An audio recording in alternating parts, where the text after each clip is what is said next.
Thank you. 3 months ago, the president struck a deal with Congress that set spending limits, guardrails on federal spending that were supposed to allow negotiators to reach a deal on full-year government spending.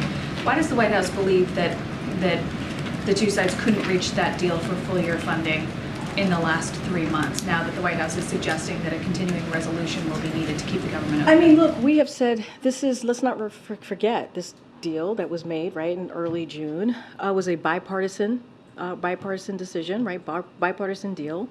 And we truly believe, as I have said almost every day this week when I've been asked this question, that Congress can avoid a shutdown, right?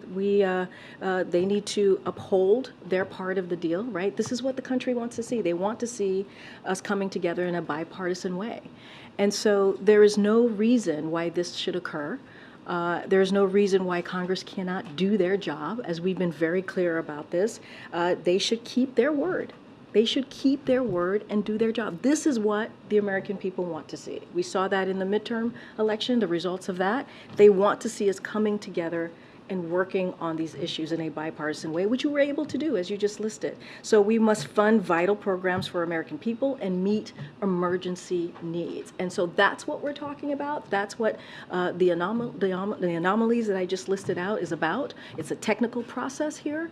But look, Congress, again, needs to avoid a government shutdown, and they need to do their job. But what has been the involvement of the White House, the Office of Legislative Affairs, and some of those who are involved in these negotiations more recently to try to work toward that? Well, I talked about that the last couple of days. I've talked about, not even the last couple of days, I've talked about this for the last couple of weeks when I've been asked, and I've talked about the engagement, the Hill engagement that this White House has had with the office, the OMB director, Shalonda Young, right?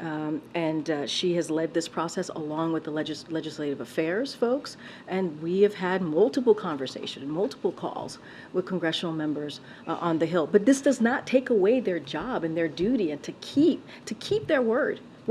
All we're doing is asking them to keep their word, right? We came to an agreement in a bipartisan way. They should keep their word, and they can avoid Congress, they being Congress, can avoid a government shutdown.